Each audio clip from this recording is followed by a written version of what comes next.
हमारे साथ स्वच्छता टॉक्स में व्यापार मंडल के अध्यक्ष उत्तर प्रदेश व्यापार मंडल के अध्यक्ष जो हैं संजय गुप्ता जी बैठे हैं, जिनका काफ़ी समय से जो है स्वच्छता को लेकर के अलग अलग जगहों पे सहयोग रहा है। संजय जी खुद भी जो है स्वच्छता में बहुत बार जुड़ भी चुके हैं हमारे साथ स्वच्छ योद्धा की तरह से, और मुझे बड़ा गर्व हो रहा है बताते हुए कि जब हमने स्वच्छ योद्धा शुरू किया था तो हमारे पहले स्वच्छ योद्धा भी संजय जी थे। और संजय जी द्वारा जो है अपने प्रदेश के लिए लोगों को जागरूक किया गया है एवं युवाओं को खास तौर पे इन्होंने प्लास्टिक मुक्त बनाने के लिए कई बार प्रयास किया है और अलग अभियान में चला करके युवाओं को जागरूक करने में अपना सहयोग दिया। तो संजय जी आपका बहुत बहुत धन्यवाद जुड़ने के लिए। तो मैं चाहूँगा संजय जी, जो हमारा 2017 में माननीय प्रधानमंत्री जी द्वारा आह्वान किया गया था कि प्रदेश एवं जितने नगर हैं उनको स्वच्छता के प्रति जागरूक किया जाए एवं लोगों को स्वच्छ भारत मिशन से जोड़ा जाए, तो इस पे आपका क्या विचार है, क्या विचार? निश्चित रूप से प्रधानमंत्री जी की योजना और ये सोच उनकी भारत में बहुत हद तक क्रियान्वित हो चुकी है। लोगों का सोच बदला है, जीवन शैली बदली है, लोगों ने अपने जीवन में स्वच्छता को महत्व देना शुरू कर दिया है और आज हम लोग ये कह सकते हैं कि उत्तर प्रदेश इसमें सबसे आगे चल रहा है। उत्तर प्रदेश के लोगों ने और विशेष रूप से व्यापारियों ने इस अभियान में बढ़ चढ़ के हिस्सा लिया है और यूपी आदर्श व्यापार मंडल ने भी इस अभियान में अपनी पूरी क्षमता, पूरी शक्ति का प्रयोग करते हुए प्रदेश के विभिन्न जिलों में हम लोगों ने लगातार अभियान चलाए हैं और आज पूरा प्रदेश और पूरा देश स्वच्छता को विशेष अभियान के रूप में ले रहा है। संजय जी, जैसे हम जानते हैं कि उत्तर प्रदेश आदर्श व्यापार मंडल जो है सभी जिलों में एक्टिव है और लोगों को मंडी और जितने हमारे व्यापार मंडल से जुड़े हुए लोग हैं वहाँ पे प्लास्टिक की बहुत बड़ी समस्या देखी जाती है।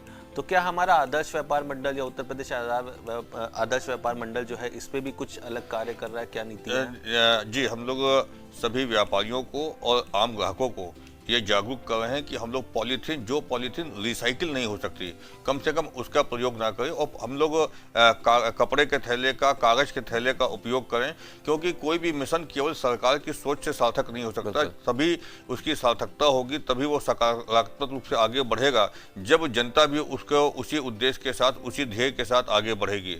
और जनता ने भी इसे अपनाया है काफ़ी हद तक। विशेष रूप से जो युवा हैं वो स्वच्छता पे और तमाम चीज़ों पर ध्यान दे रहे हैं, बल्कि हम लोग ये कह सकते हैं कि अब जो आगे आने वाला समय है वो पूरी तरीके से युवा उसको आगे ले जाएंगे, देश को आगे ले जाने में, स्वच्छता के साथ आगे ले जाने में पूरी तरीके से कामयाब होंगे। और पॉलीथीन लोग ना इस्तेमाल करें। सरकार को भी चाहिए कि जहाँ जहाँ इसका उत्पादन होता है उन इकाइयों पे भी कड़ाई से उसको प्रतिबंधित करें, ताकि उत्पादन ही ना हो तो निश्चित रूप से जब उत्पादन नहीं होगा तो उसका प्रयोग भी नहीं होगा। तो सरकार को इसकी चिंता भी करनी चाहिए कि उत्पादन इकाइयाँ बंद हो। और जनता से उत्तर प्रदेश आदर्श व्यापार मंडल का यह आग्रह है कि हम लोग जो रिसाइकिल नहीं होती हैं उन पॉलीथीन का उपयोग ना करें। साथ ही साथ जो मल्टी ब्रांड कंपनियां हैं, मल्टीनेशनल कंपनियां, उनके कुछ उत्पाद ऐसे आते हैं जो जिस पैकिंग में आते हैं वो रिसाइकिल नहीं होते, तो उनके लिए भी अंकुश लगाने की योजना सरकार को बनानी चाहिए। जी जी, बहुत बहुत धन्यवाद, आपने बहुत अच्छी बात कही। जो एक चीज़ हमने और देखी कि आपने देखा होगा प्रदेश में अब 2017 के बाद माननीय प्रधानमंत्री जी के आह्वान के बाद और हमारे मुख्यमंत्री योगी आदित्यनाथ जी के बाद अब साफ सफाई की व्यवस्था काफ़ी बदल गई है। तो आपने देखा होगा आपके आसपास या आपके रोज़मर्रा में साफ सफाई की व्यवस्थाओं में काफ़ी चीज़ें आ रही हैं, उसके ऊपर आपका थोड़ा क्या सुझाव है? इस बात पे बहुत संतोष है और उत्तर प्रदेश की सफाई को लेकर गर्व भी है और नगर निगम को, नगर निदेशालय को हम लोग बधाई भी देना चाहेंगे, वित्त मंत्री जी को और अपने नगर विकास मंत्री जी को और मुख्यमंत्री जी को हम लोग बधाई देंगे कि उनके प्रयासों से आज उत्तर प्रदेश की तमाम बाजारों में, कुछ बाजारों में तो हमारी जानकारी में है यहाँ पे दिन में 3 बार सफाई होती है, अनेक बाजारों में 2 शिफ्ट में सफाई होती है और तमाम पूरे शहर में सुबह प्रातःकाल सफाई होती ही होती। तो अब आप देखेंगे तो पहले की अपेक्षा मैं एक नागरिक के रूप में देख पा रहा हूँ कि शहरों की स्थिति बढ़िया हुई है, गाँवों की स्थिति बढ़िया हुई है, सरकार का भी प्रयास फलीभूत हो रहा है और जनता भी उसमें सहायक सिद्ध हो रही है। और ये जो स्थितियाँ चलेंगी तो निश्चित रूप से हमारे बाद वाली जो पीढ़ियाँ और उसके बाद वाली जो पीढ़ियाँ हैं वो बिल्कुल जो स्वच्छ भारत गांधी जी का जो उद्देश्य था, जो नरेंद्र मोदी जी का उद्देश्य है, वो उद्देश्य धरातल पर दिखेगा। जी जी, बिल्कुल आपका कहना सही। तो कहीं हम लोग ये कह सकते हैं कि अगर स्वच्छ मन हो, स्वच्छ तन हो तो स्वच्छ वातावरण पाया जा सकता है। स्वच्छ यदि शरीर होगा तो स्वस्थ शरीर होगा और स्वस्थ शरीर में ही स्वस्थ मस्तिष्क निवास करता है, ये पहले से कहा गया है। और जब आप साफ सुथरे रहते हैं, अच्छे कपड़े पहनते हैं, साफ सुथरे कपड़े पहनते हैं, स्नान ध्यान करते हैं, आसपास का आपका माहौल अच्छा रहता है, तो आपको काम करने में मन लगता है, कहीं जाते हैं उसमें भी आपको मन लगता है, एक अलग से अतिरिक्त ऊर्जा आपको मिलती है और एक ऐसा वातावरण बनता है कि उसमें सकारात्मक ऊर्जा उत्पन्न होती है और सकारात्मक सोच उत्पन्न होती है। तो सफाई पर सभी को विशेष ध्यान देना चाहिए।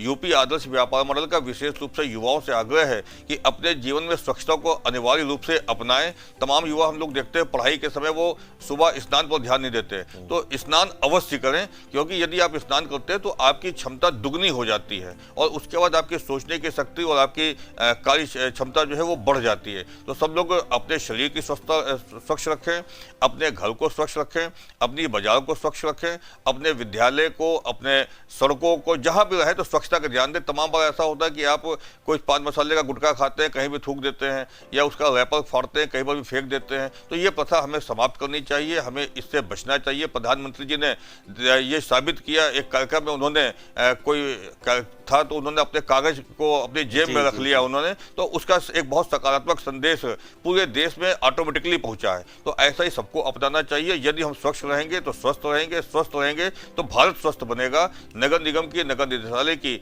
इस अभियान को उत्तर प्रदेश आदर्श व्यापार मंडल बहुत साधुवाद देता है। बस आखिरी एक सवाल और आपसे संजय जी जानना था कि आप जानते हैं कि हमारा भारतवर्ष हो या प्रदेश हो, युवाओं का प्रदेश भी एक है जिसमें युवाओं का बहुत बड़ी भागीदारिता है। युवाओं से कहा जाता है कि युवा चाह जाए तो कुछ भी बदल सकता है। तो एक अपील आपसे चाहते हैं युवाओं के लिए, आप जो करना चाहें कृपया आपके तरफ से। एक पुराना नारा है, जिस ओर जवानी चलती है उस ओर जमाना चलता है। तो युवाओं को ऐसी व्यवस्था रखनी चाहिए, ऐसी सोच रखना चाहिए। जैसे मोदी जी का भी मिशन है, 1000 साल की सोच लेकर के चल रहे हैं, देश को उस रास्ते पर ले जाना चाहते हैं। तो युवाओं को भी अपने भविष्य की भी चिंता करनी चाहिए, देश के भविष्य की भी चिंता करनी चाहिए। खूब मन लगा के पढ़ें, माता पिता की सेवा करें, सबको स्वच्छ रखने में सहायक हों, अपने बाजारों को, अपने शहर को स्वच्छ रखने में सहायक हों। सरकारी संपत्ति को निजी संपत्ति मान करके उसकी भी देखभाल उसी हिसाब से करें, क्योंकि कई बार देखा गया तमाम ऐसे जगह होते हैं जो ऐतिहासिक जहाँ पर धरोहर हैं, जो जहाँ पर धार्मिक पर्यटन के स्थल हैं, वहाँ पर लोग दीवारों पर लिख देते हैं। तो इनसे भी बचना चाहिए।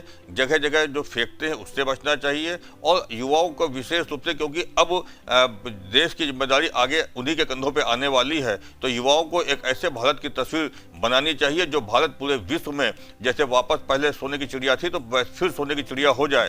तो उसके रास्ते कई हैं, केवल एक रास्ते से नहीं बनेगा, कई रास्तों से सोने की चिड़िया बनेगा और वापस विश्व गुरु की स्थिति में हम लोग आ रहे हैं। माननीय नरेंद्र मोदी जी के नेतृत्व में देश बहुत आगे से बढ़ रहा है, तो ऐसी व्यवस्था युवाओं को भी करनी चाहिए।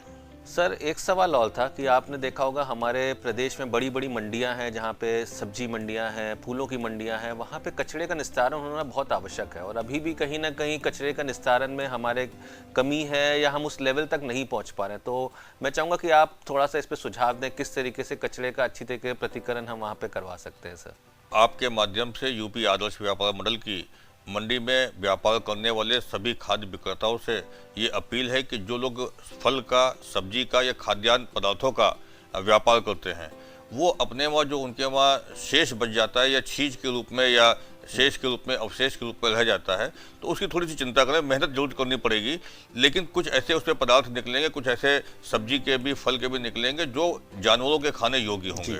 तो थोड़ी मेहनत कर लें, जो जानवरों के खाने योग्य है उसको अलग कर लें। उसमें जो गीले कचरे के रूप में हो जाता है उसको अलग रखें और सूखे कचरे को अलग रखें।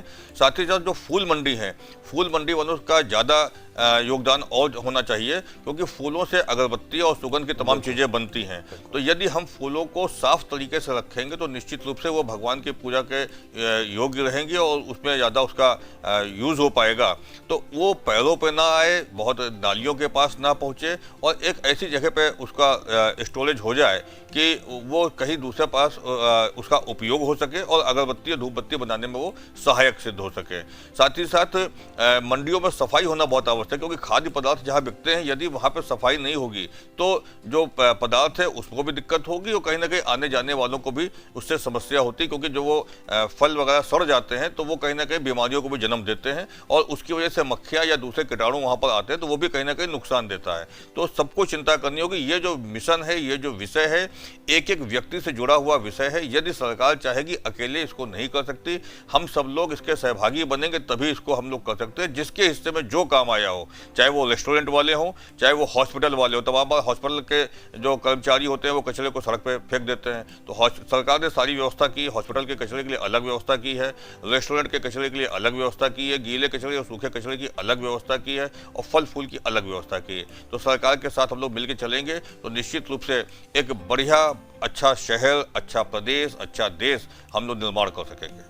धन्यवाद सर, आपने जो आज बातें कही हमें लगता है हमारे चैनल के थ्रू सब तक जाएंगी और जितनी आपके द्वारा अपील करी गई है उसे हमारे युवा अपने तक ले करके एक बेहतर प्रदेश की ओर कर सकेंगे। धन्यवाद। धन्यवाद।